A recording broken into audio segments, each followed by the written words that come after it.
Hi, நான் தான் உங்கள் வைஷு. Tuesday vlog. ரொம்ப நாள் கழிச்சு நான், வர்ணிகா, அப்பா அம்மா மட்டும் தஞ்சாவூர் போகிறோம். கார்த்தியை வீட்டில் விட்டுட்டு அவன் ஜாலியாக பேச்சுலர் லைஃப் என்ஜாய் பண்ண போகிறான். எனக்கு தான் இவன் 4 நாள் சாப்பாடுக்கு என்ன பண்ண போகிறாங்கிற மாதிரி இருக்குது. அவனை கூப்பிட்டு கிச்சனில் இதெல்லாம் இங்கெல்லாம் இருக்குது, ஏதாவது திங்ஸ் வேணும்னா பார்த்துக்கன்னு சொன்னால் ஓகே பார்க்குறேன் அப்படிங்கிற மாதிரி தான் சொல்கிறான். கவனிக்கிறானே தெரியல.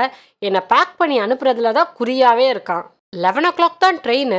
பட் அவன் 8 o'clockலேருந்தே நீங்கள் இன்னும் கிளம்பலையா, இன்னும் பேக்கெலாம் பண்ணலையா, ரெடி ஆகிட்டிங்களாங்கிற மாதிரியே கேட்டுட்டு இருந்தான். இப்போல்லாம் நைட்டு கார்த்தி வர்ணிகாக்கு கிஸ் பண்ணி கொஞ்சம் பேம்பர் பண்ணி தூங்க வச்சாதான் தூங்குறா. அன்றைக்கி ஒரு நாள் கார்த்தி ஏதோ பிஸியாக இருக்கேன், என்னால் வர முடியாது அப்படின்ட்டா. நானே அவளை தூங்க வச்சுட்டேன். பார்த்தா டக்குன்னு எந்திரிச்சு உட்காந்து திடீர்னு ஒரு 11:30 12 போல் அப்பா அப்பான்னே அழ ஆரம்பிச்சிட்டா. திடீர்னு அப்பா அப்பான்னு கேட்டால் நான் என்ன பண்ணுவேனே தெரியல. நான் பிரஸ்ட் ஃபீட் பண்ணுறதுனால தான் வர்ணிகாவை என் கூட அமுச்சு வைக்கிறான்னு நினைக்கிறேன். அவங்க 2 பேரும் சேர்ந்து டூர் கிளம்பி போயிடுவாங்க போல இருக்கு. தேங்க்ஸ் ஃபார் வாட்சிங். நெக்ஸ்ட் vlogல பார்க்கலாம். டாட்டா.